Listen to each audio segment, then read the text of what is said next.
So over under reactions on Monday morning. That's what we're starting with today. Over under Brian Branch. And I know this is controversial, but Brian Branch leads this team with interceptions of 5 this season. Now, I understand we have Terrion Arnold coming in, and he's playing hot, so far. But this is just OTAs. This is just mini camps. It's not training camp yet. If I hear Terrion Arnold's getting hot in training camp, I'd probably change my mind here. But I'm wondering if Brian Branch can really break out of his shell this year and snag 5 INTs or more. So over under, Brian Branch leads the team with 5 interceptions in 2024. What do you say, Eric? He may get 5 interceptions, but I believe he's going to be second place on the team. Okay. Second place. So I think it's going to be a safety like Kirby Joseph that gets 6. Okay.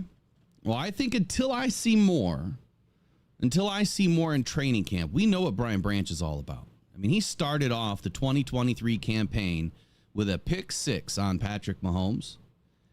And I mean, right then and there, it proved to me that his awareness is just at another level, right? He's got a second year in the system. He's really adept at learning this defense pretty quickly. He's getting a lot more opportunity this year, according to reports out of Allen Park, that he's going to be learning more of the safety position. So he's going to be faceted, on this defense. So I think that that's going to lend to more opportunities for him. So I'm definitely going to go with the over until I see more from Terrion Arnold, that he's actually able to do it in camp with pads on. And there will be a video coming out later on today about Terrion Arnold. I promised you guys I was going to do it over the weekend, but had a few things I had to get done this weekend. So I'll do the video today. It's going to be fun. We're going to be watching some fast feet from Terrion Arnold. He's got probably the best mechanics that I've seen out of a corner in at least 5 years. I think Sauce Gardner and Devon Witherspoon are very close. I think Sauce has got great feet too. But I think when you compare the two, Terrion Arnold just moves different. So that might be the title. Terrion Arnold just moves different tonight. So we'll see. Next one up, over under. And what do we have in the chat? How many people said over? Probably nobody. Chef Talks Lion says I'm going to go under. Michael Garrity says I'm not sleeping on Davis either. Good point. Mike P says under. Roger Chappis in the house says good morning, everyone. Happy Monday. Bucky says, at will, do you think that there is an intent on Goff, or do you think that there was intent on Goff's part behind Arnold's INTs? I think I know what you're saying there. Feeding the rookie a little confidence? I don't know. I would like to think that Goff cares about the defense having some confidence, especially the rookies. But then at the same point, that's a great question. But at the same point, I feel like Goff is too competitive. What do you think, Eric? I think he's too competitive. He's not going to try to do that. Yeah, I think Goff would want him to try to earn it, not just get it. Yeah. Yeah, I'm in that same boat. Great question, Bucky. Great question. Tracy says, technically, we have 45 days until the preseason starts. That's true, too. Big Moose says under. So we'll move on to the next one. Over under Jack Campbell. Look, Jack is going to have an incredible season this year. Incredible. I'm forecasting it right now. I think that he is going to be probably one of the best defensive players in the league, assuming that he stays healthy all season long. They're going to battle their nicks and cuts and bruises, but as long as he doesn't suffer any sort of a major injury, I think that Jack Campbell's probably going to blow the lid off of the middle linebacker position this year and just have an astounding year. So Jack Campbell leads the team in tackles with 100+ this season. So he's going to have to beat out Alex Anzalone. Eric, what do you think? Over under, Jack Campbell leads the team in tackles with 100+. Well, I'm going to go that he gets 100+, but Anzalone beats him by 3 tackles. Just because I want Jack Campbell to prove me wrong. Prove me wrong, Jack. All right. In case you guys haven't figured out, Eric's volume is probably a little bit low. If you're just going to have to bear with us. We don't know why the auto volume keeps going down. We've tried every fix underneath the sun. So I'm doing my best here to try to prop him up this morning with some volume, but it could be a little bit low, and I apologize. So right away, we got Mike P that says over. The one says over. Chip Bradshaw says over. Tracy says over. And prior to that, J Mommy says that I could see the safeties getting more than 5. It depends on how much Branch and Iffy are rushing the quarterback. It's a good point, too. So I'm definitely going with the over here. I think that Jack Campbell is going to have a great year. I think that he could be the leading tackler on this team, assuming that we're going to see Anzalone probably do a little bit more blitzing this season. But he's also going to be more of a coverage linebacker, I think, in this defense, the primary coverage linebacker. We might even see. Now, I've been talking about the corners traveling a little bit. I've seen really good defenses send their linebacker kind of in motion, right? In moving that linebacker across the back end of the defense. We could see, Alex trying to head up, his assignment, in each game and travel with the wide receiver or the tight end in each game. So we'll see what happens there too. But I really think that we're going to have a much different defense this year than we've seen in seasons past. Next up, over under, the Lions defense will rank in the top 10 for points allowed. So last season, the Lions made a significant difference in their points allowed game from the year before. Now, the year before, they were only separated by like 1.1 points between what the offense was putting up and what the defense was putting up. And they made an improvement this year by at least 2 points. I think they gave up around 23 points per game, while the offense was putting up about 26 points per game. Those aren't exact stats. It's just going by memory here. And that's good enough to win. As long as you can separate your output and the input by at least 3 points, I feel like that's good enough to win. But my number is you've got to keep these teams under 20 points. 20 points or less, your offense has to be able to score 3 touchdowns in a game or a culmination of 3 touchdowns. And now that we've added a kicker, I think that, Jake Bates makes this team, it's going to happen, right? I think that we'll be able to expand that offensive output, maybe a little bit less touchdowns, but confident enough to get in to kick some field goals. I think we only had, 7 field goals last year? That's just not enough. So over under, the Lions defense will rank in the top 10 for points allowed. I'm going to go with the over here. I think that the Lions are definitely going to improve their points allowed game this year and hopefully drive that number down, 20 points or less. If they can get their average to 20 points or less, Lions are going to win a lot of ball games. I mean, they won a lot of ball games last year, but there was a couple of games there that we're talking, a couple of points makes all the difference in the world. And that was defense. So, Eric, what do you think? Over under, the Lions be top 10 in points allowed in 2024. Okay, so 2 years ago, the Minnesota Vikings were one of the worst teams for point differential, and they won 14 games. Went to the playoffs and lost right away. Everybody called them frauds. Last year, the Detroit Lions had a much better point differential than the Vikings did the year previous. And I think that their point differential is only going to get better. Now, will it be top 10 better? I'm not so sure yet.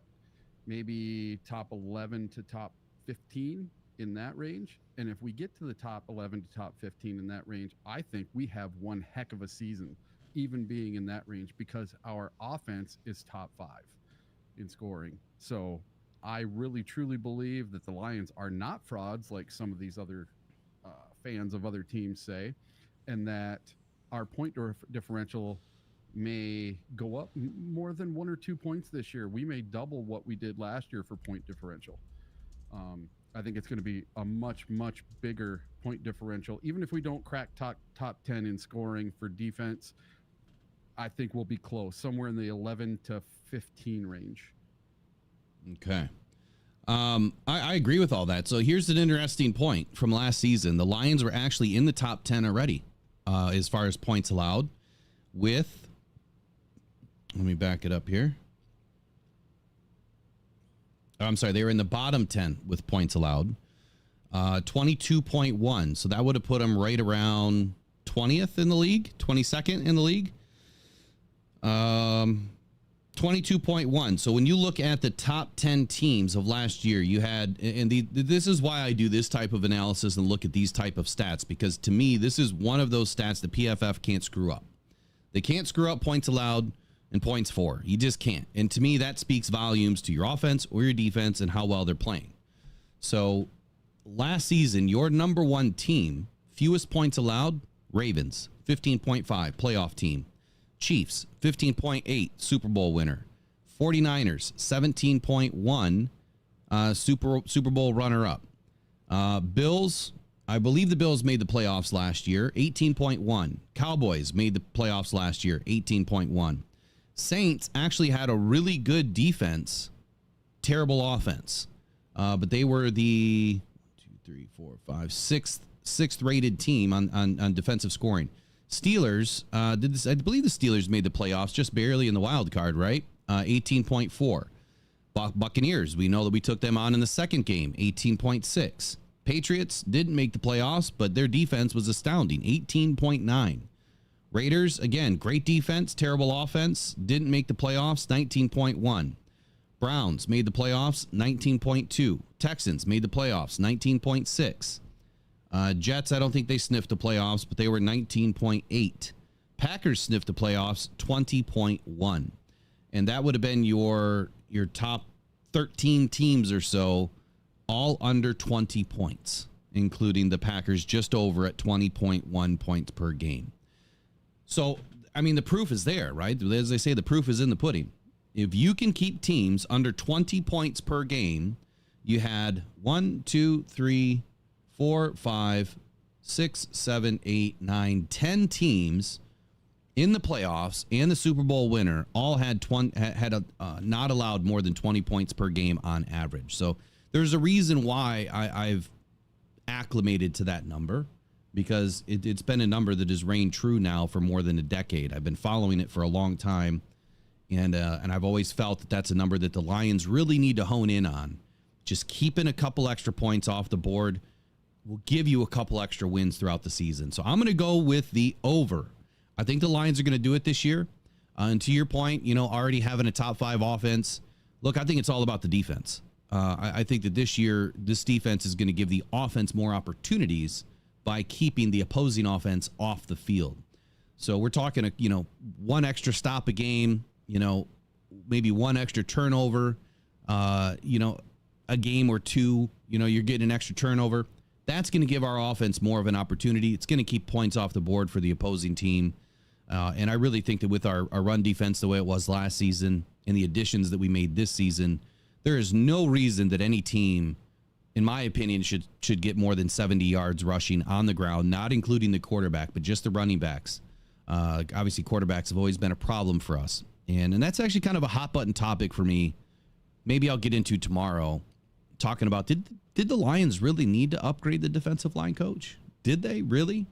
I mean, they had a top 5 rushing defense, top 2 rushing defense. Yeah, didn't get as many sacks as you wanted, but did they really need to upgrade the defensive line coach? And I think that's a hot button topic we'll talk about tomorrow. Next up, over under. The Lions defense ranks in the top 10 for passing yards allowed. Now, this is a huge gap. Last season, I think the Lions ranked somewhere in the 29th. I mean, they were the bottom of the league in passing stats allowed. That's why they went heavy this offseason and in the draft at selecting Terrion Arnold, Ennis Rakestraw with their 1-2 punch. Sion Vaki, who's a safety, converted to a running back as someone that can play both positions, and then added Carlton Davis and Amik Robertson in the offseason. So they went out and pulled 5 players this offseason to help with this situation. Sion Vaki may not see as much defensive time this year other than special teams, but you're talking about 4 high-quality players, 2 of them that have been doing it at one of the best clips in the NFL. I mean, passing, rating allowed, under 70 for last season between Amik Robertson and Carlton Davis. That's phenomenal numbers.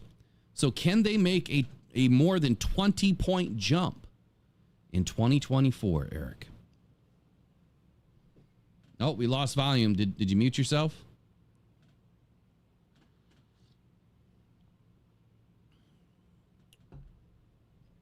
I don't know what he did, but his mic muted.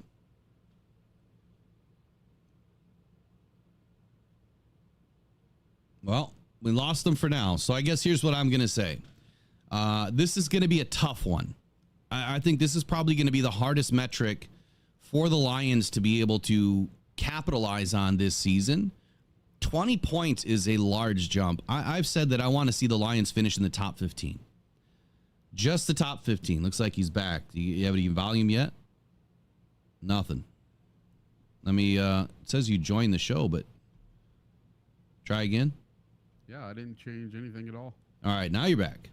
Yeah, I haven't touched anything. I don't know what's going on with this thing today. Yeah, you need to do an exorcism of your gremlins over there or something. So I'll pose the question to you again. Lions ranked in the bottom for passing defense allowed last season. Do you believe the Lions can end up as a top 10 defense for passing yards allowed this season, and why? More than a 20-point gap. This season I'll say under, because I think they need time to gel.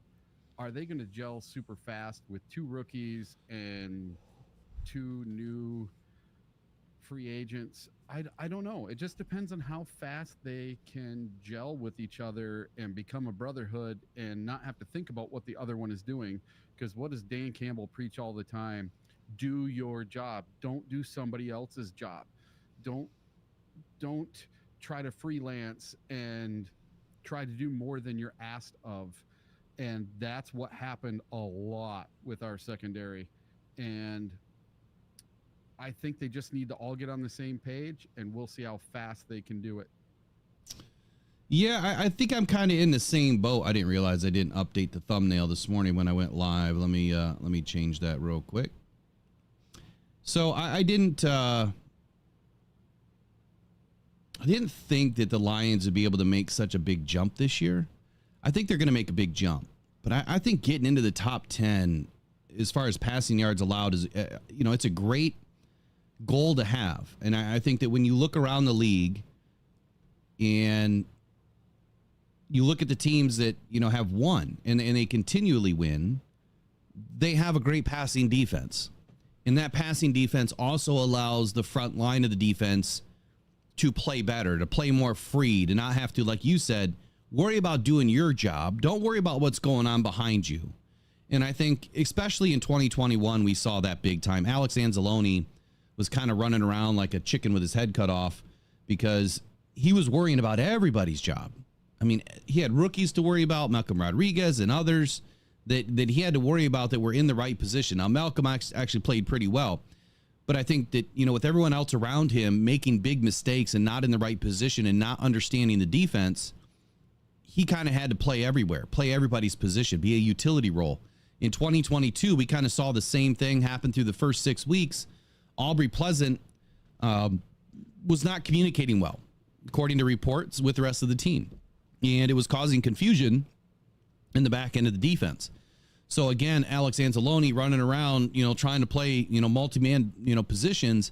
And then you kind of seen that switch happen around week 7 or 8 of 2022, where they lessened the load on the defense. They kind of called the vanilla defensive scheme.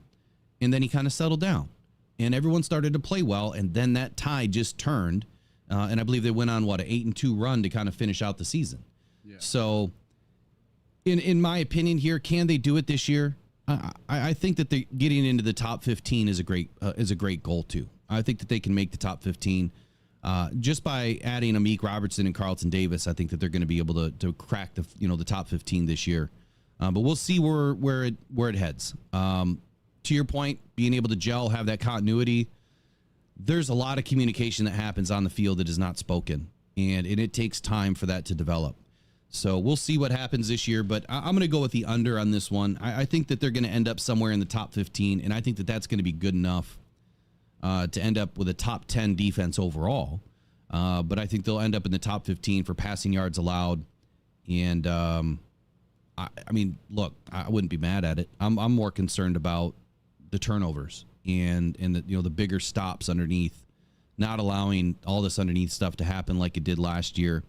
And I think if they just shut that down, top 15 would be easy for him. Terrion Arnold's going to have to play pretty darn well as a rookie, not make too many mistakes. And I don't think that's going to happen. I think that he has the right mindset. So anything else you want to add to that before we get on to the next one? Yeah, if we would have had even a competent secondary, even a top 20 secondary last year, we win a Super Bowl. Yeah. In my mind, all we needed was just somebody decent. Oh, that was our Achilles heel in the playoffs and at the end, Well, you mentioned the word Super Bowl, so let's get into another over-under topic that's been kind of hot over the last week or so. And I'm not sure where this came from, but the Lions to win a Super Bowl. The clock starts now, right? Is it going to take the Lions 5 years to win a Super Bowl? Meaning sometime between 24 and 29, the Lions are finally going to bring that Lombardi trophy home? So over under, Eric, is it going to take the Lions 5 more years to finally win a Super Bowl? Or are they going to be able to get it done much sooner than that? And I'm going to tell you without a doubt, I'm going to go with the under on this. I think that the Lions are going to win a Super Bowl. Well, I don't know. Is that an over or under? So the question is, will it take the Lions five years to win a Super Bowl? And I'm going to go with the under and say it's going to take less. I think the Lions will be able to win a Super Bowl much sooner. And I got a hot take here in a few moments as to how many I think they're going to be able to win. Okay. So this was predicted by AI. They predicted the next 10 Super Bowl winners. And they predicted the Detroit Lions to win the Super Bowl in 2029. Now, they did not predict who the teams would be playing against in the Super Bowl, just who would win the Super Bowl. Was that Adam Schefter AI? No, it was something with Sports Illustrated. It was on their website. Oh.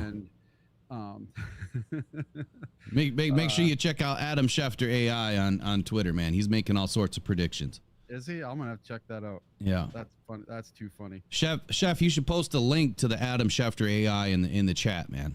People want to know who this guy is. Yeah, I gotta follow that dude. So AI predicted it. Yep. It's been a topic of conversation for Lions fans for 50 plus years. When are we finally going to win something again? And quite honestly, I feel like it's going to happen much sooner. I've been saying that 2024 is going to be the year since Brad and Dan Campbell were hired. I said that it was going to take 4 seasons, and we are here. So I've been right on a few things. I hope this is one that I just knock out of the park and that the Lions are finally going to get it done this year. I think they have a great opportunity to do it. But before I get to my take, here's another question. Over, under, and then I'm going to come back to the chat and see what you guys said.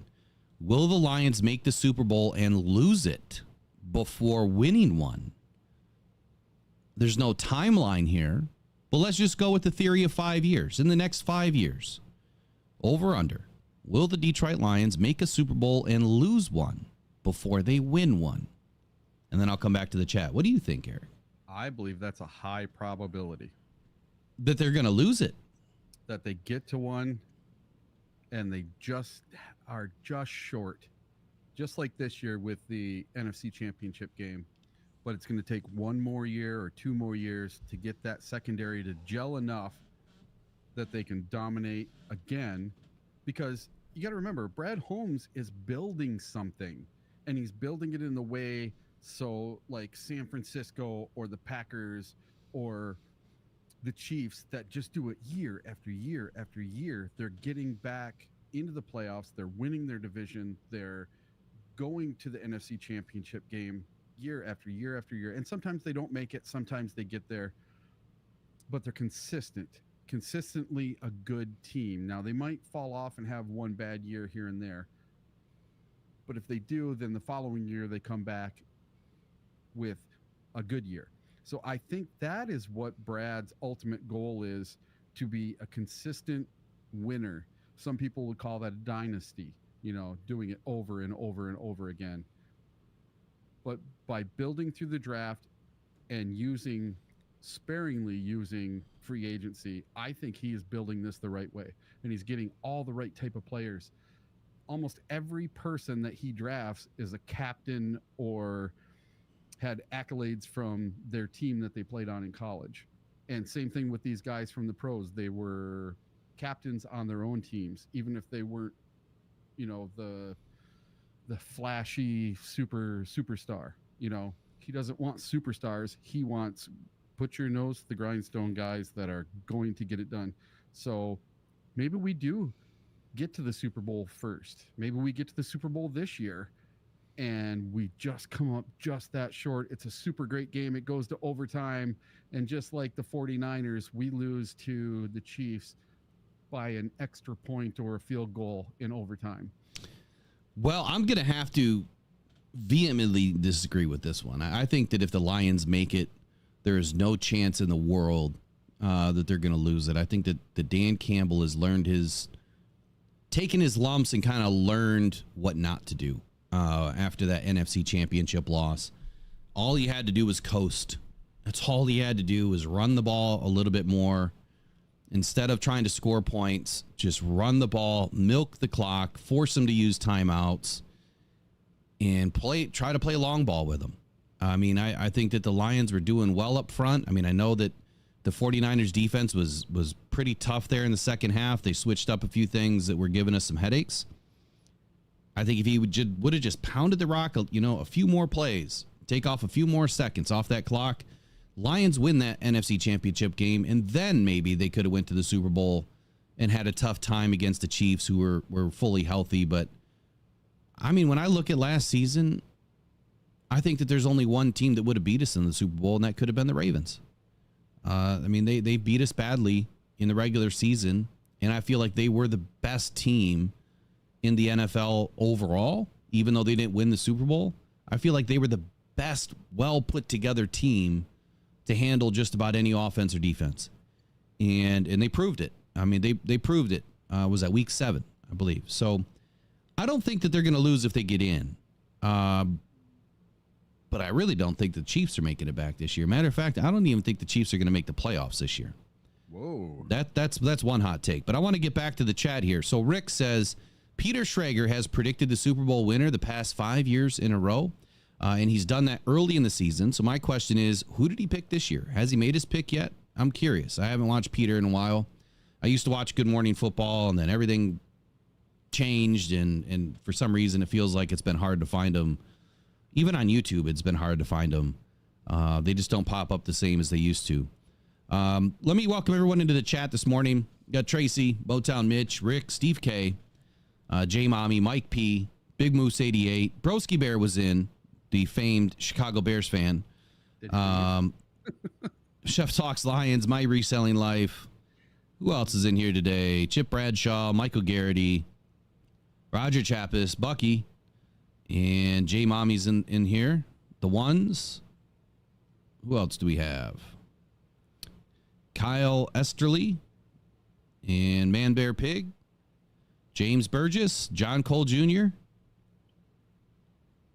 Who else is in here today? We got quite a few others, Broski Bear. Buzz is in the house. Big Walt. If I'm missing anybody, it's not by purpose, but King SJ, I don't know if I said your name. Shane Smith.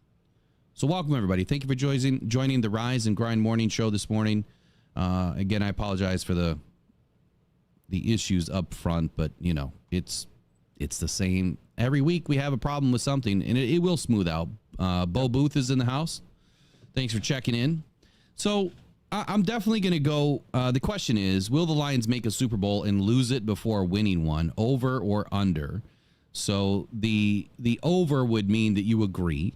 The under would mean that you disagree, that the Lions, if they make a Super Bowl, will win one before they lose one. I'm going with the under. So I'm going to disagree with Eric this morning. And I'm going to say if they get in, man, they're in it to win it. And there's no way they're not coming home with that trophy. There's no way. I think that they're too good. I think that they're too well coached. I think they've made the right personnel moves. And you combine all that stuff together and wrap it up in a happy little bow, and that's a Super Bowl trophy the minute that they get in. Another good question, though, and I guess another great topic is officiating. We've seen more than our fair share, I would say, of bad officiating in the NFL. So is this a team this year that can combat bad officiating by keeping points off the board for the opponent by playing stiff defense, putting points on the board by having, an excelling offense? Will the Lions, over or under, overcome bad officiating in 2024? So the over would mean that you agree that they'll be able to overcome bad officiating. The under would mean that you disagree, that you feel like they might collapse due to bad officiating. I'm just hoping we don't see bad officiating that is extremely visible. You know, the slap in the face like last year in the Cowboys game. I mean, that was too visible, right? I mean, that was they really messed with the game's outcome. That can't happen anymore in the NFL. Is the NFL going to do anything to fix this? That could be another over-under question, and I would be highly on the under on that one because I feel like the NFL hasn't done enough to try to fix these things. So over-under, the Lions will overcome bad officiating in 2024. Eric, I'm going to go with the over. I think that this is a well-coached team. I think they've got great leaders in place. I mean, even during the Cowboys, snafu, they held their heads together pretty well. You didn't have anything crazy happening on the field. I mean, guys were obviously visibly upset. But I feel like they're going to put their nose back down to the grindstone, carry that chip a little bit heavier, and do what they have to do to beat the refs, should the refs interject into a game. So what do you think? Yeah, I 100% agree that it's going to be over. And the way you combat bad officiating is you kick the snot out of a team. Yeah. You be up by 17. You be up by 21 with 4 minutes to go. That's the way to do it. You can overcome these bad calls by the refs by just destroying the other team. And then there's no reason for bad calls. These close games with these bad calls, the playoff game against Dallas and then the game in Dallas last year, those are two of the worst calls. But they happened late in the game when the Lions were either trailing or not in a commanding lead of the game, right? So if the Lions would have had a commanding lead, those calls don't make a difference. So there's a way to make those calls not make a difference, and that's have a nice big lead, be running the ball in the fourth quarter, and not having to worry about coming up with points and these big plays that a ref might be able to throw a flag and make it go the other way. Yeah, I'm in agreement, man. I think the Lions are they're too well coached. They're not going to let it affect them. They've seen their fair share. They've seen it, while being coached under Dan Campbell. And I think that they're too good internally. Leaders, to your point. I mean, they, as you said before, they've brought leaders onto this team that were former captains. Those are the guys that are going to keep things kind of together. They're the glue on this team to kind of keep everybody together and understand that they may not win every call, but let's go win the next play. And that's how you start. Just go win the next play. Whatever play that is, offense or defense, just go win. I also think they're good enough to overcome a bad call early in the game. So they're not going to let it affect them the whole second half because right before halftime there was a controversial call. Dan Campbell's good enough to say, hey, just forget it. Restart. Start at 0. Let's go get them. Yeah. So Broski Bear says our worst nightmares come true. To get off topic for a minute, he says all division games are at the end of the season. That means you aren't playing the Bears and their rookie quarterback early in the season. I know that you are scared. Well, Broski Bear, there's one thing you have to know about Lions. We are the king of the jungle for a reason. We aren't scared of anything. We take up any challenge head on, no matter what it is.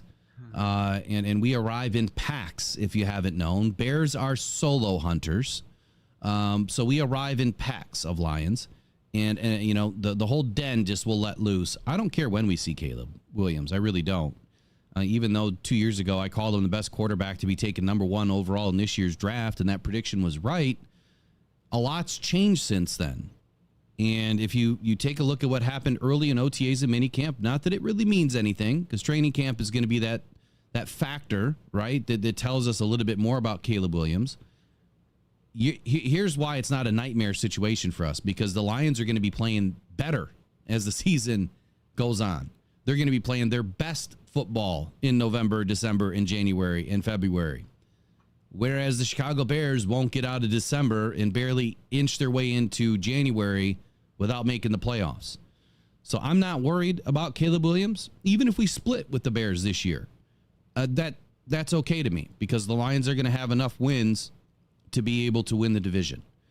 And that's what matters. But Caleb Williams, I'm not worried, man. He hasn't even taken a snap in the NFL. Good luck going up against this defense. Caleb Williams will throw at least 4 picks this year to the Detroit Lions, both games combined.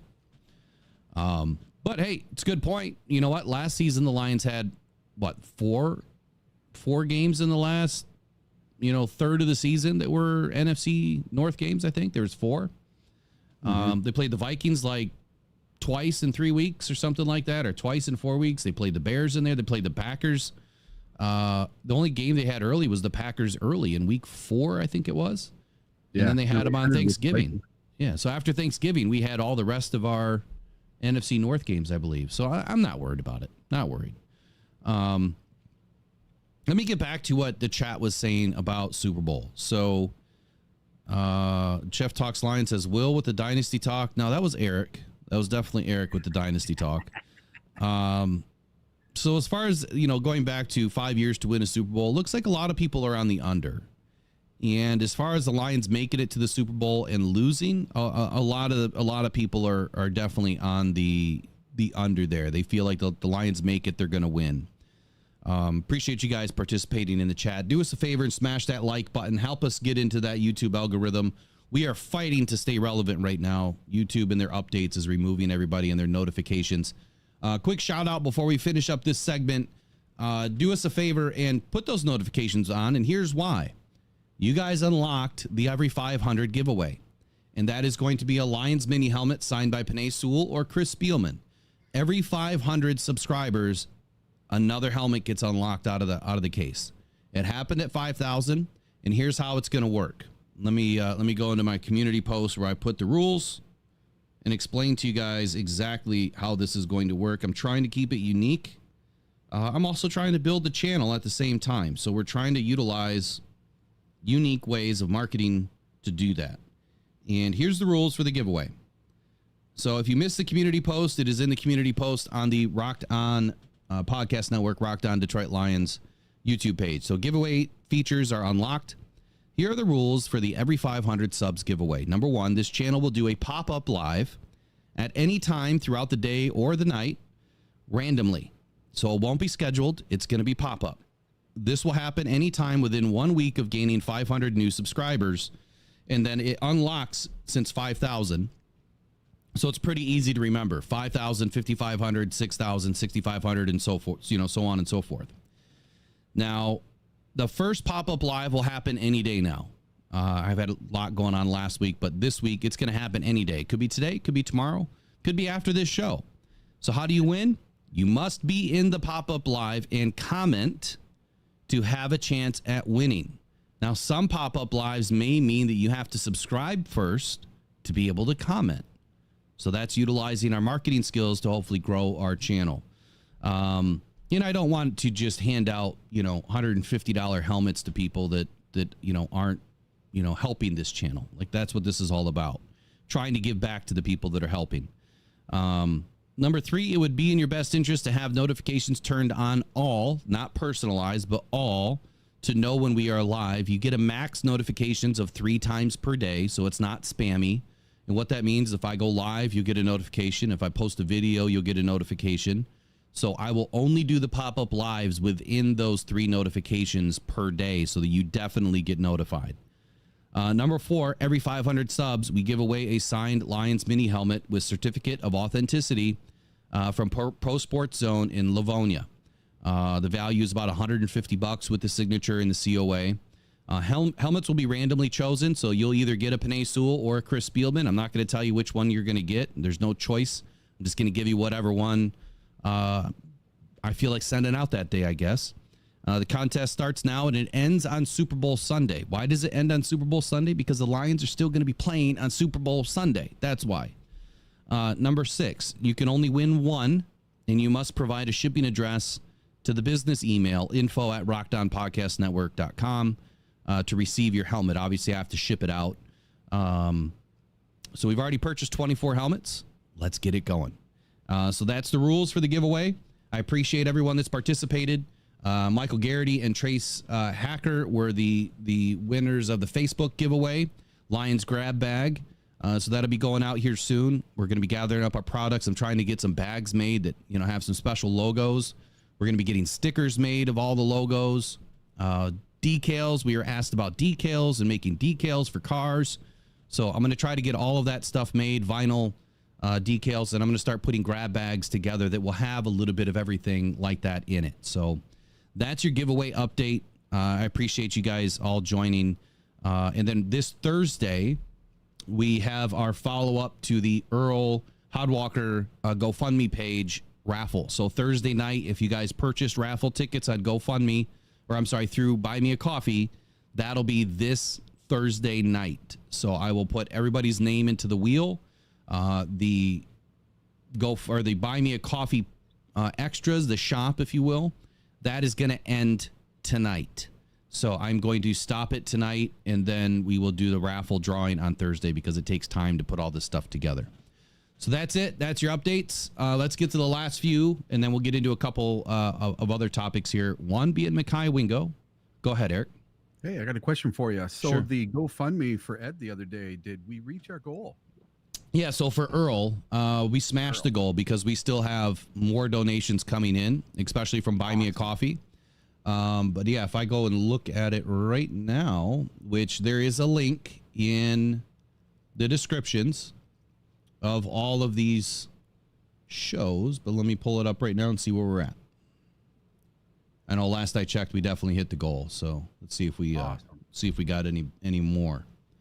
We are at 1755. So wow, another $150 just came in today or last night. Had to be since I checked it last night about 10 p.m. So had to be since last night. $150 was donated by Brad Holmes Bulge and Mama Quartz. Appreciate you guys. Not only have they been helpful in pushing these types of foundational efforts, but this is just something that Lions superfans need to do, and that's give back, help others, be part of the solution, not the problem. And this is something that I've always wanted to be part of, the superfan group and being able to get invited into certain or participate with certain things, and that'll be happening this year at the Hall of Fame game. I'll be down there for a week with the superfan group doing a lot of charity work and other things to kind of help out. But this is one way that we're going to be doing it. I don't know if I'm going to do it every month. I'm going to try to find someone to help. If you guys have somebody in mind that could use some help and they've got a GoFundMe going, just send us an email, info@rockdownpodcastnetwork.com. We'll try to coordinate. We can't do every single one, but we will try to get to all of them that we can. But our goal is to do more and start an actual foundation to help with these types of situations. So thanks for the reminder, Eric. But yeah, great job. Yeah. Everybody, great job. Thank you so much for helping. And we've got another donation that's going to be hitting this once Buy Me a Coffee wraps up. So yeah. And the Bulge Army, man, those guys are awesome. So if you get a chance, I know their names are kind of grotesque, but if you get a chance, go on Twitter, X, and, follow all these guys. Anybody that says Bulge Army in their name, and they're all Lions players' names and stuff. These guys are really, really cool. They really help out. And I only have 200 followers on X. I don't have a whole lot of followers. And one of my posts blew up and had almost 150,000 reactions. And it's all because of these Bulge Army guys. They really do help out. They really care. And they really help push your content. So yeah, they do great work, man. I know that they got a weird name in the very beginning, but ever since they came in and kind of crashed one of my live streams, I learned a lot about them and who they are and what they're all about. And they just want to help. They want to be a guiding light in certain situations. Now, obviously, they're very Detroit sports centric. They love their Detroit sports. So if you challenge them, you get bulged. That's just the way that it works. But at the same token, they want to help and do great things. And that's what being Lions fans is all about, man. We are some of the best fans, if not the best fans in the entire nation, if not the world. So 2 more questions on over under. This one irks me a little bit. Taylor Decker. Did you know that Taylor Decker has never been selected to a Pro Bowl? No. He's never been selected as an All-Pro. So that's the question. Over under. Taylor Decker in 2024 is going to make his first Pro Bowl And a follow-up, does he get his first team All-Pro nod in 2024? So 2 questions there. You can separate it if you will, but Taylor Decker has never made a Pro Bowl, and I think it's about time. I know that people don't care about the Pro Bowl game, but the Pro Bowl has some value for the players. They get some pretty darn good money from the Pro Bowl. They get a contract bump, right? They get another bump by being at the games. But I'm going to go with, I want to go with the over so bad, but I think that he's got to make it. I don't know why no one's voting for the guy. I mean, clearly they're voting for Penei Sewell over Taylor Decker, but I'm going to go with the under on Pro Bowl, over on first team All-Pro. I think he's going to play incredibly this year to where he makes first team All-Pro. So right now there's a contract situation for Taylor Decker. He's in the last year of his deal that he signed with the Lions. And he's made it very obvious that he wants to stay with the Lions and he wants to continue playing and he wants to retire a Lion. And this, what you just said, absolutely blows my cranium out of my head. Taylor Decker has never made a Pro Bowl. And I thought for sure he made it as an alternate a few times, but that absolutely blows my mind because Taylor Decker has been just the face of consistency. You know, he has a year or two where he gives up 3 or 4 sacks, but he's never been a bad left tackle ever. And he truly deserved a lot of Pro Bowls.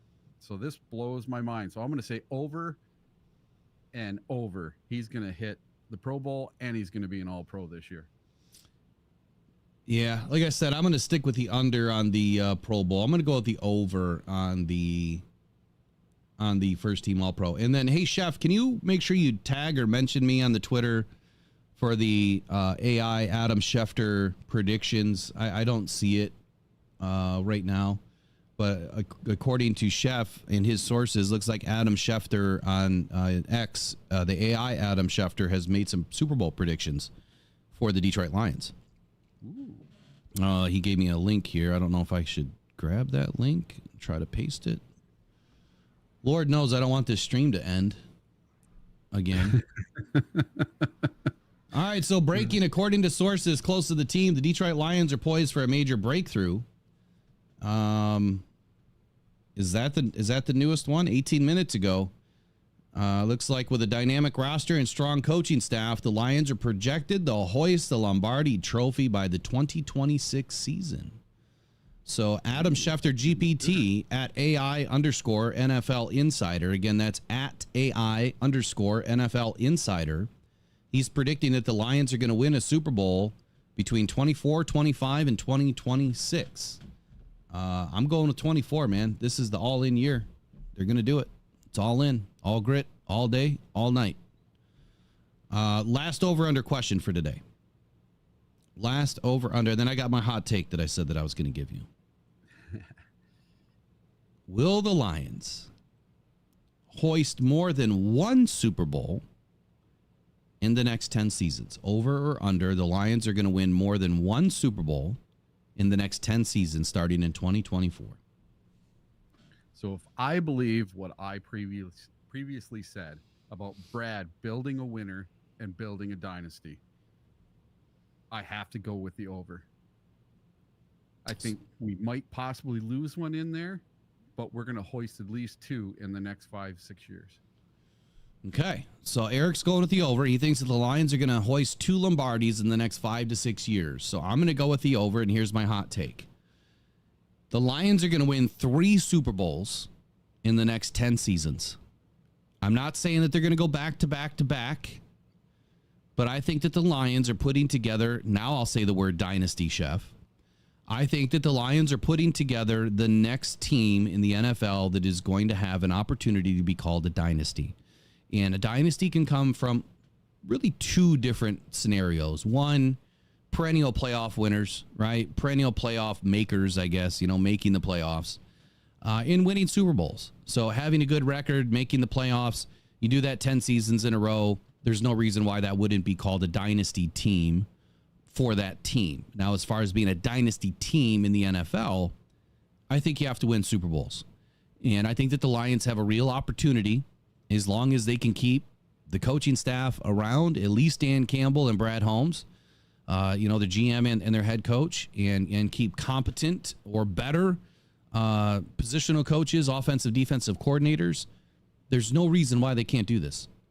I think that they're going to have a lot of turnover after this next year. If they have a great season, there's going to be some turnover with the coaching. So they're going to have to be able to bounce back.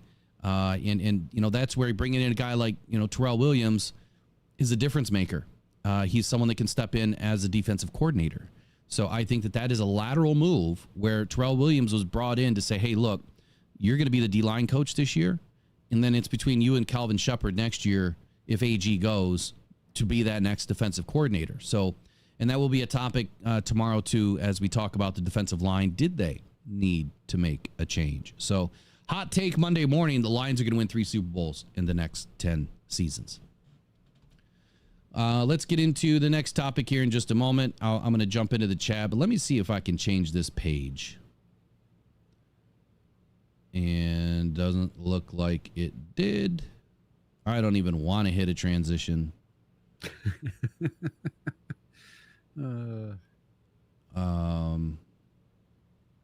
So Mike P talks about the Bills, and people talk about the Bills being a dynasty. I don't think the Bills have ever been a dynasty. They've never won the big game. They're constant winners, but I don't think they're a dynasty, nor have they ever been. Yeah, I really don't want to hit a transition. So the bottom of the screen is not going to change. I don't know why it's just my luck. It's going to end the stream. So the next subject, after I get to your chats here. So King SJ says, man, I hope so. Or that could have been the previous question. But Roger Chappa says, once they get that taste, yeah, they're going to keep on winning. Chef Talks Lion says, that's why I was saying dynasty, because I knew you were going to say 3 Super Bowls. J Mommy says they are built too good with many leaders on the field. Shane Smith says just have to stay healthy. Paul Thomas says it's hard for all of us to get our heads around that. Teams in NFL are actually chasing us, wanting to beat us, the Lions. Imagine that. I'm no longer imagining, man. It's happening. It's real. It's tangible. Mike P says, would you have called Buffalo a dynasty when they lost 4 in a row? Nope. No, I think that I would. I mean, I think that, they were a dynasty team. Like, I think there's 2 different separators here. You've got a team that was a dynasty because they got back to the Super Bowl 4 years in a row, which means they're playing well. That's hard to do. I mean, that's incredibly difficult to do. Yeah. But they were not probably considered a dynasty from NFL standards because they didn't win a Super Bowl. I think that you have to win one, but you have to be consistent. That's the thing, is consistent, persistently consistent. And I think that's why the Lions are going to end up building this dynasty team, because they're going to be good for the next 10 years, hopefully, right? And then win a Super Bowl or 3 in those next 10 years will be a dynasty. But just winning 1 and being good for 10 years is enough to cement, I believe, your legacy in the NFL in an all-decade team, that they would be mentioned in, which I think that they can be. I just want 1. Just like Brent DeWitt says, 1 Lombardi works for me. I just want 1 too. Absolutely. Moonscar Blade, that's a new name, or at least I haven't seen you in here before, says the team is full of Hall of Fame talent. Yes, we are, for sure. He also says, or she, I'm not sure, 4 straight conference championships. I think that's also a great point. How about the Vikings? They made a few. Did they make a few in the same decade, though? I guess that's the question.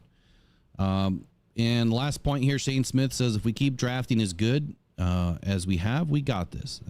We have to live in the draft, especially when you bring in players like we have, develop them, and then gave them big contracts. You have to live inside the draft now. You don't really have a choice. So living in this inside the draft is bringing me to the next player that I believe is going to have a breakout watch type of season. And that is Mekhi Wingo. So right off the get, is there anything you want to say about Wingo, or you want me to roll into a couple of things here? So Mekhi Wingo he was selected day 3, right? 6th round pick. Yep. In 2024.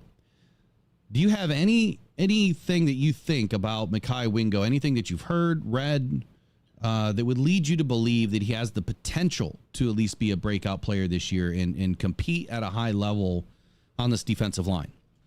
Well, on NFL.com, they were talking about Mekhi Wingo before the draft, okay? His projection was to go in round 4, not round 6, round 4. He was predicted to go. And his NFL comparison was to Sheldon Rankins. And what we've been hearing a lot from a lot of the media lately is that he compares to Aaron Donald. Body-wise, he's the shorter, faster type of, interchangeable between nose tackle and edge. And he's really quick, so he can get around those guards. And I think that Brad Holmes knows something. This kid played at LSU. He was a captain. He had to have a surgery and missed the last part of the season, but he pushed it and made it back for their not playoff game, but their bowl game. And that, to me, he didn't have to do that. He didn't have to try to come back just to play in a bowl game. And that says a lot, because most players are going to want to save themselves for the draft. They're not going to want to go back and just play in a bowl game where they might get hurt again. You hear so many of these selfish players that don't even play in the bowl games, period, just because they're too worried about, stubbing a toe or something. So to me, that really says a lot about this kid before he even takes a snap on the field. So there's something that you just said about Mekhi Wingo, being a captain, and there's something that I don't believe, and this will potentially be a video later, but there's something that I don't know if Lions players know. And that is, and before I go into it, number 18. Does anybody know what number 18 means to LSU? That's the question of the day. Do you know what number 18 means and why it's so important to the LSU football program? I know you guys are a few seconds behind, so here's the answer. Number 18 at LSU has been a very rich tradition, and the reason why is Matt Mock led the LSU Tigers to their first national title in football in 1958. Mock's success both on and off the field and relentless attitude led to setting the standard for LSU, as well as the number 18. Players who carry the number 18 jersey are expected to exhibit many of the same characteristics as Mock himself demonstrated. To be named by the coaches and the teammates at LSU is a big deal because it means that you are following in the footsteps of some of the greats who have worn the purple and gold. It's huge. Like, you don't just get number 18 just because. You have to be that guy. And he was that guy. The fact that the Lions were able to pick him up in the 6th round just completely blew me away. I mean, I had him as a day 2 guy, probably round 2 or 3, but round 6, I mean, that just doesn't make any sense to me. And he's proven it, right? I mean, he's already proven to the Lions, that they made the right choice here. And I think I'll start with an article, local article, and then I'm going to go into some other. Actually, I won't start with a local article. I'm going to go into what I wrote here. Mekhi Wingo is considered a breakout player to watch for the Detroit Lions in 2024 due to several key factors. Despite being a 6th round pick, Wingo has demonstrated impressive talent and potentially has caught the eyes of analysts and the Lions coaching staff. One of his best traits is his first step quickness and his agility, which you just kind of mentioned a little bit too, Eric. But his explosive first step and agility are his standout traits. He recorded a 1.64 second 10-yard split at the NFL Combine, showcasing his quickness off the line. This ability to rapidly engage and disrupt offensive linemen gives him a distinct advantage in penetrating the backfield and making plays. Second, he has an extremely high motor and an extremely tough individual. Wingo plays with a chip on his shoulder, motivated by his lower draft selection. He is known for his high motor and relentless effort on the field. His ability to overcome his shorter stature with powerful hands and quick processing skills allows him to effectively combat the larger opponents on the offensive line. So to your point, being compared to Aaron Donald, which, I mean, there's no one that could ever compare to Aaron Donald. I listened to you can compare him from the size, the ability, the quickness, the violent hands, those attributes and traits. But Aaron Donald was really a different dude. And I listened to Sean McVay on a podcast yesterday talking about Aaron Donald. And so when I was doing my search about Mekhi Wingo, I had to listen to this stuff about Aaron Donald. And basically what he was saying is since day one when he came in as a rookie, the one thing that he wanted this team, the Rams team, to do differently when Sean McVay was coming in to get hired as the head coach, he had to sit with Aaron Donald. And Aaron Donald kind of had to give his blessing that it was okay to bring in Sean McVay, according to Sean McVay. And the one thing that Aaron Donald told the coach when coach asked him was, hey, what's one thing that you want to be different? And he said, I want everyone to be held to the same accountability. That's what Aaron Donald said. Well, it wasn't shortly later that Aaron Donald was taken to number 2, and it was literally about 90 seconds late for practice in a meeting. And when he came in, Sean McVay was like, well, what happened? Where were you at? He's like, yeah, I was taking a deuce. Sorry. And he's like, all right, well, I know that, you're always in the building on time and early like you were today, but I won't fine you. And Aaron Donald said, no. You were going to fine me. I'm late. Doesn't matter if I'm taking a deuce. Doesn't matter if I was in the building. You fine me. John's like, okay. And that's where they set the stage for all of the players with the Rams. Aaron Donald taking a fine, even though he was in the building hours earlier than anyone else, staying after, watching tape like nobody else did. That's the kind of player you want, right? Someone that gives everything to be the best at what they do. And quite honestly, he was probably one of the best defensive tackles to play the game. So to compare, somebody like a Mekhi Wingo, I think we can when it comes to his traits, his versatility, his toughness. And the one thing, man, about Aaron Donald is that dude won with his hands. He had probably some of the most violent hands I've ever seen from a defensive tackle. And I'm starting to see some of that when I watch Mekhi Wingo's tape, that he gets the leverage. And then if the tackle or the guard is, conversely getting leverage back, he wins with his hands. He does things so quickly and so violently that the offensive line can't catch up to him. And he does have pretty good bend for a big guy. I really think that his versatility and depth, around the corner is what's going to help him get to quarterbacks earlier, help him get inside that tackle guard gap and get to the quarterback, which is what I'm thinking he's going to be utilized for early in his playing career, is inside leverage in rushing lanes to the quarterback. So the Lions really needed some defensive line depth, especially behind, DJ Reader that may not be ready to go week 1. And we just don't know what we have yet, with Broderick Martin, and Josh Pascal's, been kind of up and down. And even though Levi Onwuzuriki's been, better this season, he's still a wild card because you just don't know if he's going to stay healthy. And Wingo really provides that. And he also provides that with some versatility where he can play inside and outside. The reason why, I'm praising him for his ability to both play inside and outside is I think that he might be an undervalued edge rusher. I think that there's an opportunity for him to really come off of this edge and maybe pair up, either with Marcus Davenport on a rotational schedule or even with Aiden Hutchinson coming off the left side on a rotational schedule to give him a breath. I don't think the Lions are going to have much of a fall off when it comes to, rushing the passer. I really don't. He's been highly praised, both inside and outside.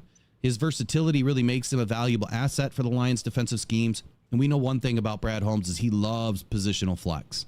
He loves to see that the Lions players, the guys that he brings in, whether it's free agency or the draft, are able to play multiple positions from one position, whether it's stand up, 3 technique, outside, inside, doesn't matter.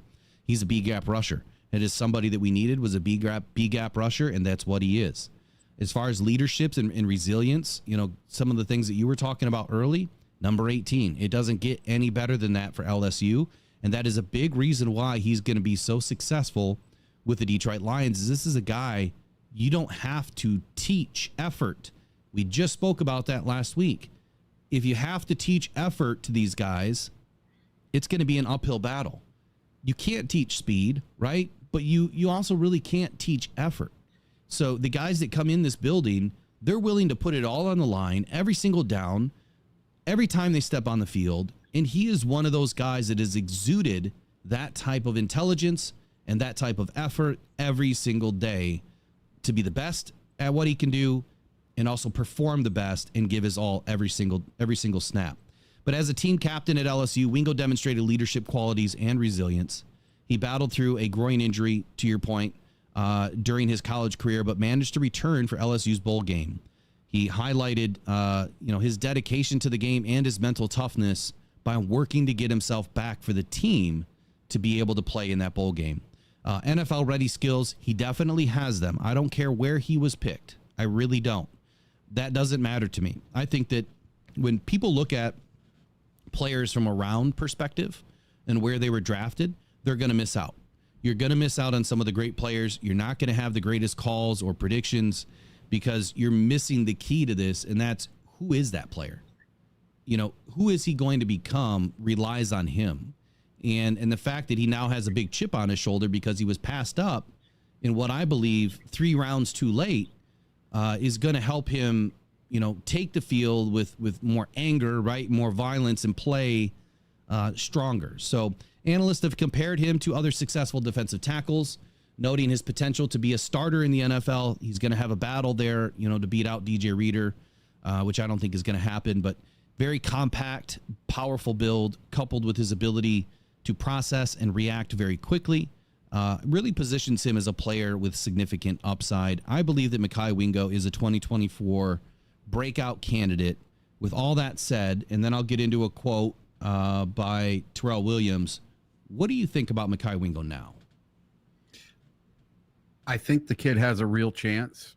And everything I've read and everything I've seen, they talk about his hands. Over and over and over again, they talk about his hands and his quickness and how he can get around these guards in the NFL.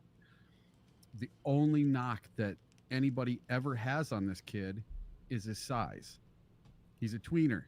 He's kind of in between. He's not quite big enough. He's not quite small enough, so he's kind of in between what you would want for a linebacker and what you would want for a nose tackle. He's somewhere in the middle. So I think that's going to be a good thing for him on the edge. But, man, do we have some competition. You got Betts, you got Houston, you got Davenport. He's got a lot of people in front of him right now. So being able to slide inside and help out Reader and everything else, that's going to help him tremendously with the positional value. The Lions, they really, really value that. And they may take him over a player that's slightly better at one position because he's overall better at 2 positions. And I think that will help the Lions in the long run, even if it's coming in to give somebody a breather just for a play or 2. That's the kind of players we need on the Lions. So you brought up Aaron Donald, and so did I. And so I want to make the comparison right now. So none of this makes much sense to me when I compare these guys. Okay. Yep. So we'll start with Aaron Donald. Prospect grade, 5.90. Well, what does a 5.90 mean in the realm of being an NFL athlete? A 5.9 would mean that you are where did it go? Average backup or special teamer in the NFL. That's what NFL.com says about Aaron Donald when he came in out of college into the combine. He was going to become an average backup or a special teamer. He's going to be a Hall of Famer. So this is why I say I don't give a rat's you-know-what about where these guys are picked, because it's the special inside that player that you can't educate, you can't teach, you can't compare to others. If they are special on the inside with the effort, right, and their intelligence and want to be the best at what they do, you can't stop them. And he was a guy that you couldn't stop. And that's because he put in more work than everybody else. But when I look at the rest of their score breakdowns, this is what doesn't make sense. Aaron Donald was 6'1", 285 pounds at the combine. Mekhi Wingo was 6 foot flat, 284. Same weight, 1 inch different. Arm length. Aaron Donald had pretty long arms for his size, but 32 and 5/8 inch arms. Mekhi Wingo, 32. Hand size. Aaron Donald, 9 and 7/8. Mekhi Wingo, 9 and 1/4. Now, I like to see their arms at least 32 and a half to 33 or better. I'm not mad at the arm length based on his height. Now, if he was 6'3", I would say they had short arms, but he's not 6'3", 6 foot. Now, they gave him an athleticism score for Aaron Donald as a 94, and they gave Mekhi Wingo an 82. So let's compare what they did. Aaron Donald ran the 40-yard dash at 4.68, which was blazing fast for a defensive tackle. Mekhi Wingo ran it at 4.85, which is still pretty darn fast for a defensive tackle. 10-yard split, Aaron Donald, 1.63. Mekhi Wingo, 1.64. The 10-yard split is what I care about. Don't care about the 40 because these guys are bursting off the defensive line. They're playing in short area distance, right? Not long distance. These guys are going, 4 yards to the quarterback, not 40 yards. So the 10-yard split is what matters. Aaron Donald's vertical, 32. Mekhi Wingo, 31 and a half. Broad jump. Aaron Donald, 9'8". Mekhi Wingo, 9'1". Bench press. Aaron Donald threw it up 35 times. Mekhi Wingo, 25. Now, I guarantee you that after Mekhi Wingo gets through his first season and his first off season, he'll be able to get that bench up a lot more. He's going to cut the baby fat. He's going to come in year 2 looking much better than he was in year 1. So for those reasons alone, he got an athleticism score of 94, being Aaron Donald. Mekhi Wingo got an 82. Now, I didn't see much separating here where Mekhi Wingo would be 12 points difference, but it is what it is. Mekhi Wingo ranked as the 7th best defensive tackle in 2024 based on his athleticism, and then he ranked the 11th best defensive tackle based on his production score. Aaron Donald ranked first across the board, first as production, first in athleticism, and total score 96. Mekhi Wingo had a total score of 74. So Donald plays for Pittsburgh. Mekhi Wingo plays for LSU. Pittsburgh doesn't see as the same competition that LSU did. And I'm not making an excuse, for Aaron Donald and the production that he had in college or the lack of production that maybe Mekhi Wingo battled with, and some injuries. But I think that there's some similar comparisons you can make here. I mean, they're pretty similar in size and, all of their athletics are pretty similar as well. The one thing that you definitely can't take away from Aaron Donald is who he is as an individual. That's the big separator. And I think that's what's going to take a guy that maybe is a little bit average at some of these things and turn him into a Hall of Famer or turn him into a perennial All-Pro or turn him into a perennial Pro Bowl guy. He also came to a pretty decent defensive line and defense overall when he entered the league. The Rams always had a fairly solid backfield, which helps your defensive tackles and defensive ends, play at a higher rate. So now that you've heard some of the stats on size, strength, ability, what do you think now as far as comparisons between, which there's no comparison, don't get me wrong. There's no real comparison between Donald and a rookie.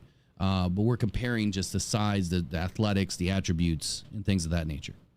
Yeah, there isn't. But somehow, some way, Brad Holmes saw something out of this kid. And he wouldn't pick him if he didn't see something.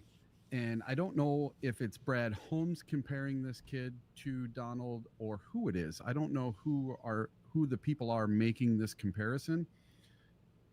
But if it is Brad Holmes, he sees something, and it's something he sees on the field, something he saw in workouts. It's not just something he sees on a stat sheet. I don't believe that Brad Holmes is using AI to make the picks for him. Now, may he be using some of that stuff to help him on his journey to make the picks? Sure. But Brad Holmes is putting eyeballs on these kids in college, and he sees something. He knows something. There's something up, and sometimes numbers lie. Yeah. You know? Yeah. Aaron Donald didn't have the best score coming out. They thought he was going to be a perennial backup or a special teams player. Oh, real quick. Sorry, not to interrupt you, but I totally forgot that. Remember, they had Aaron Donald with all of those scores being a 94, 96 overall, still being a backup at best. I found this crazy. This is why I don't understand some of these metrics. Mekhi Wingo ended up with a 74 overall total score to Aaron Donald's 96 or 94, whatever it was. Aaron Donald was supposed to be a backup. Mekhi Wingo ends up with a 6.19 grade. So 30 points higher than Aaron Donald. Not even close in some of the athletics, right? And a 6.19 grade would mean that you're going to be a good backup with the potential to develop into a starter. So he's a full position ahead of where Aaron Donald was entering the league. Doesn't make a bit of sense to me, but at the same time, this is why numbers you have to look beyond sometimes. You know, I'm big into the stats and the numbers and the math, but sometimes it just doesn't make sense, and that's where your analysis has to come in. That's where you have to see beyond the trees, right? You see through the trees and see what's really happening. So sorry, not to interrupt, but go ahead and continue there. Oh, that's okay. Like last year, Broski Bear brings up a kid that I forgot all about from last season, Kalijah Cansey, that went on to Tampa Bay. Yeah. You know, he was very similar in size, stature. Another Donald comparison. Yeah, very similar type guy. And they were saying all the same things about him. And he had a pretty decent season last year as a rookie, you know, and that's all we can hope for out of this Wingo kid, that he can crack the rotation and maybe become either a really good backup or even eventually a starter. You know, if you can get a starter out of a 6th round pick, heck yeah, that's awesome. You know, and not every pick. It doesn't matter where you're picked. Look at Brock Purdy from San Francisco. Do you think he cares that he was the last pick of the draft, Mr. Irrelevant? No, he puts that on his shoulder and keeps plugging away. Do I think he's the best quarterback in the world? No, but he's on a really good team and he's doing a really good job. He went to the Super Bowl. Yeah, so what's odd about Cansey, number one, almost exact comparison to Mekhi Wingo as far as his height, 6 foot, weight 280, arms 30 3/4. So, you know, arms are a full 1 1/4 low, you know, shorter. Yep. So small arms. That's really small arms. Same hand size. So really small arms compared to Wingo. Extremely small arms compared to Donald. But height and weight and hands pretty much the same. Stats last season, I mean, he didn't do much. He had, 2 sacks all season, 4 sacks last year, and 26 combined tackles, played in 14 games, started in 14 games. I mean, so very low average, probably year. I mean, good for a rookie, maybe. Was but he the a 3-down starter, or was he just a rotational piece? well, he was a starter, but I don't know if he was playing all 3 downs. I didn't watch, I didn't watch them enough, and I don't have those stats in front of me. So yeah, I mean, when you compare him to, Kalijah Cansey, which is another great comparison from last year, saying the same things about him and Aaron Donald, and then you got Mekhi Wingo this year taken late. I mean, this could just be another draft gem, diamond in the rough that Brad Holmes has found, which was on my radar. I mean, I loved, what everything about Mekhi Wingo was doing, but I definitely didn't want him, early. I thought that, what the Lions did this year was perfect. Well, let's look at what Terrell Williams had to say. And this was probably 2 weeks ago or so. Terrell Williams was on the media availability, and here's what he had to say. So, talking about Mekhi Wingo, being a 6th round pick taken from LSU, obviously Brad Manager, his final pick of the 3-day event was Mekhi Wingo. Wingo, has to earn his place on this roster, but I think that, whether it's rotational, I think that he has an ability to be a rotational player and play, quite a bit of snaps this year, at least 400, as long as he can beat out some of the other guys that are on this roster, which I think that he could do. Can he beat Kaminsky out and be more of that hybrid inside-outside guy? Probably. But this is what Coach Williams had to say when talking about Mekhi Wingo's explosiveness, and the question being, who would you compare him to? Sorry there. He says, I don't really want to compare him, make comparisons, because we start thinking that this player should be like that player. The one thing that I'll say is that he is an explosive player that understands what his limits are, and he also understands what he can use to his advantage. He's an explosive guy that has extremely quick hands. He can rush the passer, and I believe he'll be a good run defender for us. I'm excited where we got him and what he's been able to do so far. I'm super excited about that player.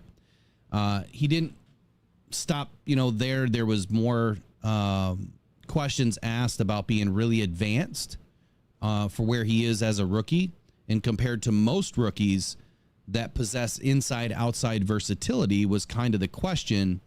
And he said inside-outside. Terrell Williams said, quote, inside-outside. That's simply put because, again, when you have guys that have position flex, it makes it tougher on offenses because they don't always know where those guys are going to align. He's done a good job so far, and he's really advanced for a rookie as far as just understanding how to use his hands and pad level and how to rush and where to rush. I think when you're a guy like his size, you have to play a certain way, and he plays that way. We've been excited with his development so far. Now, obviously, this was just minicamp, OTAs, no pads, so the glorified pajama party early in the offseason. And the fact that he's advanced and understands where to put his hands and how to play with pad level, I mean, those are like critical components to any defensive tackle or, pass rusher's pedigree. Like, pad level will hurt you. If you're too high, like we've seen with Broderick Martin last year, he just got bullied around. And that's why he didn't play much. His pad level is way too high. As big as he is, he was top heavy. And that's because he played with poor position. If you can combine that with extremely fast and violent heavy hands, you could get away with some pad level mistakes. So where I see the advantages for Mekhi Wingo is he's already playing with pad level, which means he's getting inside leverage. And then he's utilizing his hands in a very violent, heavy manner to be able to shed blocks and to get around or get inside or get in between a couple of offensive blockers. So training camp is going to be big for him. He's going to have to take everything that he's learned so far and really hone it in training camp and earn a spot. I don't think he's not going to not make the roster. It's just, where does he make the roster? And is he going to be able to affect his playing time in a positive manner? In my opinion, I believe that Mekhi Wingo is going to be a breakout player to watch, even as a rotational player. He could be a guy that comes in like a James Houston did in 2022 and rack up a bunch of sacks real quickly because teams don't know where he's coming from. He could be playing on the inside, traditional defensive lineman role and be rushing the passer from the inside. They could be stunting and doing all sorts of things on this defensive line that could really make some headaches for the offense. And it'll be exciting to watch. It'll be really, really, really exciting to watch. And I'm definitely excited to see where he goes. There's some high value placed on positional flexibility that I don't think everybody really talks about. But he's a player that has positional flex that can do many different things along this defensive line. So final comments on Mekhi Wingo, Eric. Yeah, I just hope this kid can keep doing and stay on the track that he's on, not have any injuries, and get into camp fresh, ready to go. Hopefully he is absorbing this playbook like nobody's business and has it mastered by the time we get to training camp. And that's all we can ask of the kid. And get in there and compete and compete and compete and don't give up.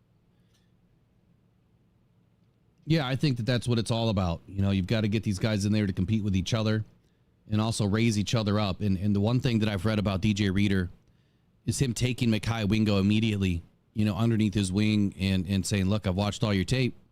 You know, he did the same thing, I think, with Broderick Martin, too. Yep, he did. You know, watching Mekhi Wingo's tape and telling the guy what he thought. That is such an invaluable way to be a leader, as DJ Reader is, but also to help your team become better. It's not about, I mean, it's always about competition to these guys. DJ Reader knows that he's not going to lose a spot to a rookie because he's going to outwork him. He's going to outthink him. He's going to outsmart him. But he also knows that when he's off the field, he's got to have a guy in his place that can play well. Otherwise, he's going to have to be on the field more. And you want DJ Reader at his best. You want Aiden Hutchinson at his best, which means you need to have competent backups behind them that you can trust to play a few snaps in a row, give your number one guy a breather, and then you put him back in to shut the game down. And that's what we've been missing. So when I look at the defense overall, and I'm like, man, look at the snaps these guys are playing. You know, Aiden finally took a few plays off last year. His first season, I think he played like 96% of the snaps or something crazy. Last year was a little bit less. I think it was around 88 or 90%, somewhere in that range. I don't have it in front of me. I apologize. This year, we need to see that number like 85, 83. Aiden's got to be able to get some rest. There is no reason why he can't enter the fourth quarter healthy with, being a little bit refreshed and ready to go, because that is the quarter you have to win. We lost the fourth quarter in the NFC Championship game. We can never do that again. So how do you get there? It has to be a full plan of attack on how to keep your guys healthy from snap 1 to snap 1,000. You have to keep them healthy and refreshed. And that's what good backups are going to do. And that's why I feel this Detroit Lions team is overall breakout watch for the entire defense. Top 15 defense has to be. Top 10 defense overall.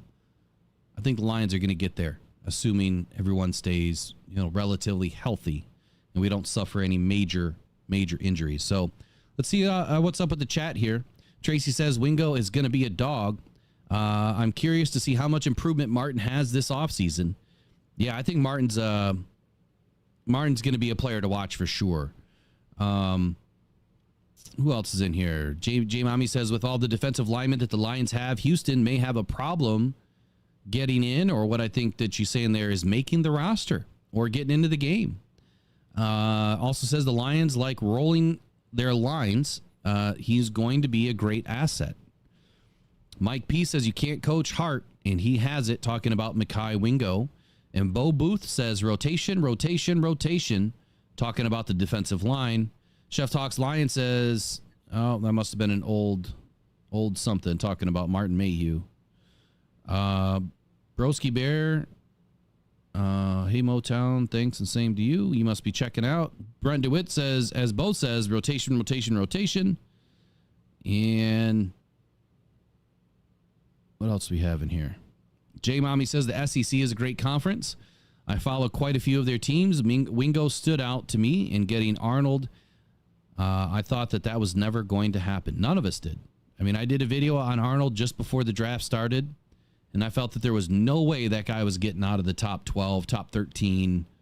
I thought the Lions are going to have to be players somewhere between that 12 and 14 range. Man, did they luck out. Miracle. They really lucked out. An absolute miracle that we got Terrion Arnold. When we were sitting there together in Ford Field watching the draft party, if you would have said, Eric, what are the chances the Lions get Terrion Arnold before everything started, I would have said 1 in a billion. I cannot believe that he fell as far as he did, that the draft went the way it did, and that we ended up with what I consider to be the number 1 corner in the whole entire draft process. I know the kid that went to Philly was considered the best, but we'll see who has the better professional career. Yeah, so Mekhi Wingo, breakout player watch 2024, has to make the roster first, but I think that's a no-brainer. I think that he'll make the roster. I'm looking for this kid to have an impact when he's in the game, even as a rotational player. I think that Brad Holmes has struck again, and I'm looking at these later round guys like, which one's it going to be that's really going to play well this year? And let's talk about another guy from last season who was on the verge of having a breakout year, and I think by many accounts he did.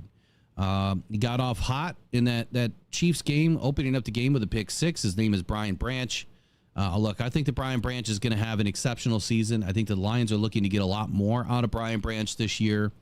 As been said as much by the Lions defensive team coordinators and positional coaches, talking about Brian Branch just kind of getting fit into a position last year, learning that position, and then trying to grow him in year two into more of a positional flex kind of player that he possesses already. It's just giving him the playbook to learn. So, article here by Pro Football Talk says, as a rookie last season, the Lions cornerback Brian Branch made an immediate impact as a nickel corner. He started 9 of the 15 games he played in and was on the field for about 3/4 of the Lions' defensive snaps. So that's about 950 snaps last year. But this year, the Lions want more. Lions defensive assistant Jim O'Neill says Brian Branch can get more playing time, and if he's healthy, could be on the field for close to 100% of the snaps. That's huge. I don't want to do that to anybody, though. I don't think that it makes sense to have a guy on the field 100% of the snaps. I think that everybody needs a little bit of a breather. And with the amount of talent that we have behind Brian Branch, you got Amik Robertson there too. There's no reason why they can't rotate a little bit. Quote by O'Neill says, last year they were a little more hesitant with Brian Branch to just kind of fix him at one spot. Now that he's going into year two, I think we'll be more aggressive with him. He's the type of player that you want to see out there on all 3 downs. So we're going to push him to do that.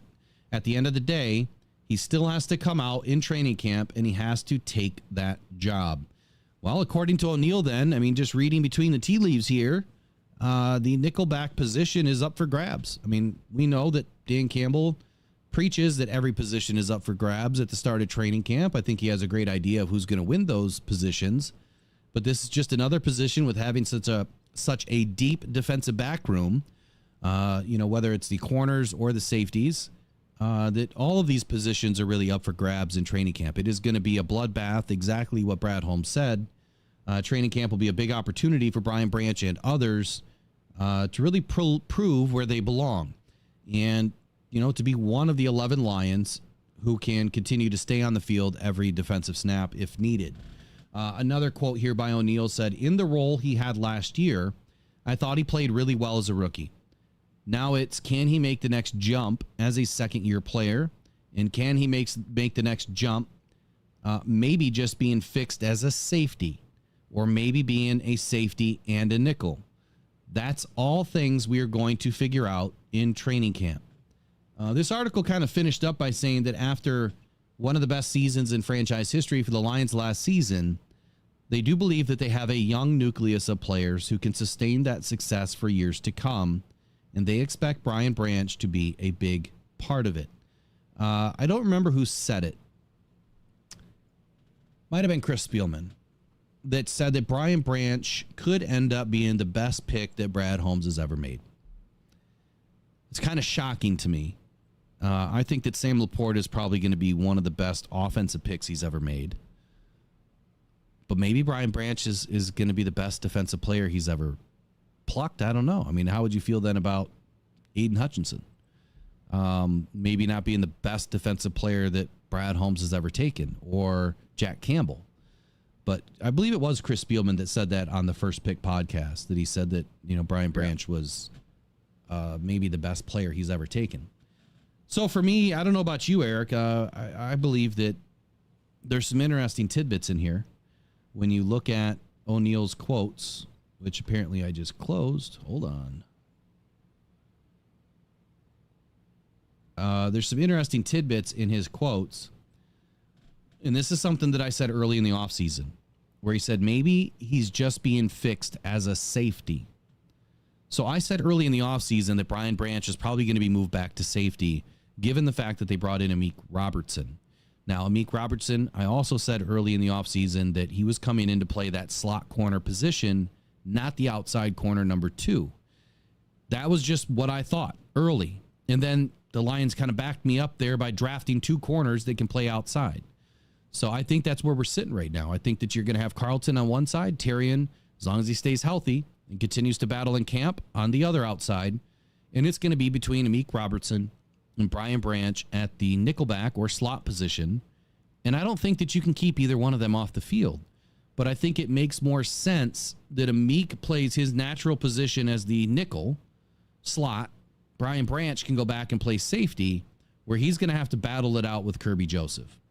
So what are your initial thoughts here on the quotes about, one, Brian Branch potentially playing 100% of the snaps, defensive snaps, which mean he can play multiple positions. 2, bringing him back to safety.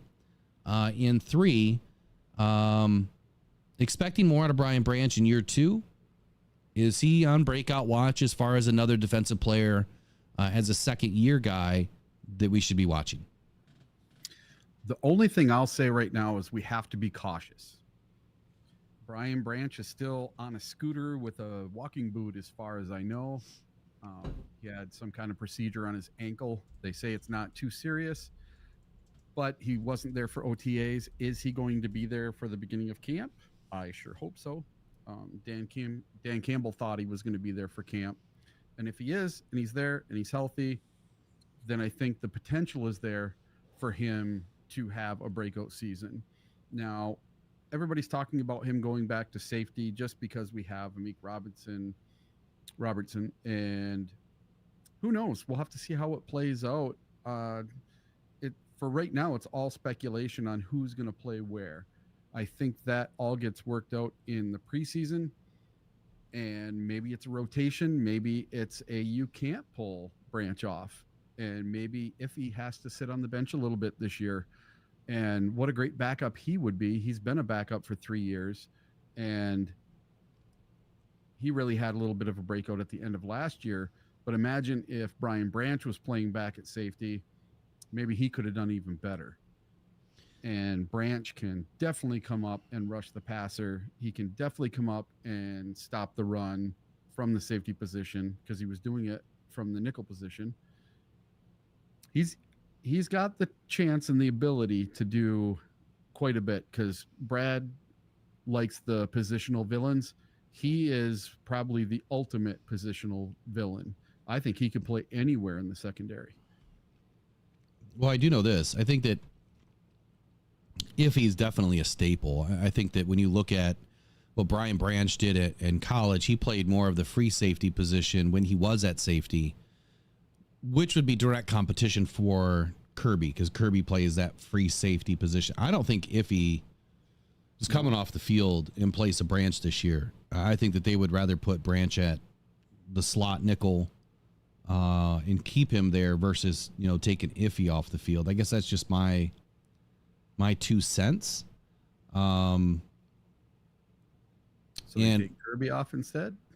Yeah, I mean, even though he was one of the highest ranked safeties in the league last year, you got to change up player for player. I mean, being a free safety and a strong safety is 2 totally different positions. Yep. Sometimes you can't play free safety, which is a very difficult position to play if you're a strong safety. Brian Branch is more adept at playing free safety because he has the experience. Switching him to strong safety, I don't know if he has the coverage skills. Being at safety, obviously up at the nickel he does. He's one of the best coverage guys all season last year. Hardly gave up any nickel or any yak yards to these receivers at all. I mean, he was sticky. And that's why, I'd hate to see him really go back to safety, but it's going to be hard to keep, a lot of these guys off the field, in my opinion. Who do you take? I mean, it's like, it's a bad problem, or it's a good problem to have, right? Isn't that a great problem? So when we make cuts at the end of camp, because we got to make them all in one day now, there's no leading up to cuts and doing a few cuts for 3 days in a row or whatever it was before, or 3 weeks in a row. Now it's all at once. You just get rid of all these guys. man, imagine the cuts we're going to have to make, and someone we cut may go to another team. Somebody we cut will go to another team and be a starter for another team, and that's somebody we cut. Yeah, That I is think an that's going to happen. amazing problem to have. I think so too. So Brent Lighton said in here that Amik sucks in the slot. Yeah, or the nickel. I don't really agree with that. Amik kind of played everywhere. I think, but you even heard Brad Holmes and Dan Campbell already say it this year. He's not playing on the outside. The only way he's playing on the outside is if Terrion Arnold doesn't come to fruition. Who else are you going to put there? Ennis Rakestraw is not going to beat out Terrion Arnold, I don't think. There's a possibility. Anything's possible, but I don't think that you're going to see Amik playing on the outside unless someone's hurt or Terrion Arnold just doesn't come to fruition in training camp. But I think that's their goal and their plan is, Carlton Davis on one side, Terrion Arnold on the other. You're going to have a hard time beating out Carlton Davis right now. He's been playing really well. And again, it's just pajama party time, but training camp is going to tell us everything. There was some information I had, but I can't find it right now. But Robertson, what they were talking about in the beginning of the offseason, he can play well, in the slot. He can also played very well on the outside. He only had 63 snaps last year in the slot position, and he only allowed 8 catches for 85 yards and 1 touchdown. 63 snaps. So that's like 2 games.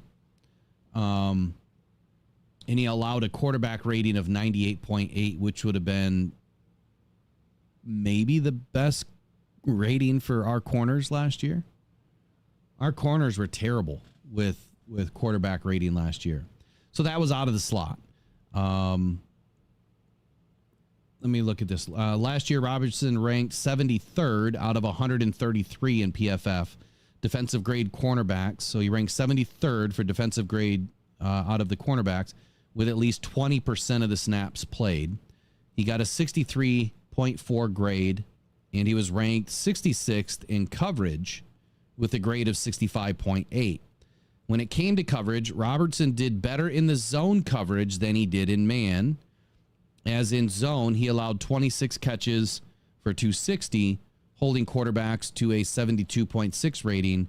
When he lined up in man, things got difficult for him, allowing only 10 catches for 166 and getting 2 pass deflections, but allowing 2 touchdowns and a quarterback rating of 117.4.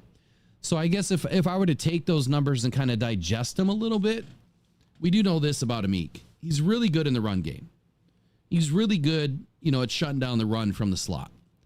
When he did play slot, he had a few defensive stops. The fact that he struggles in man would be the reason why I wouldn't put him on the outside. He struggles.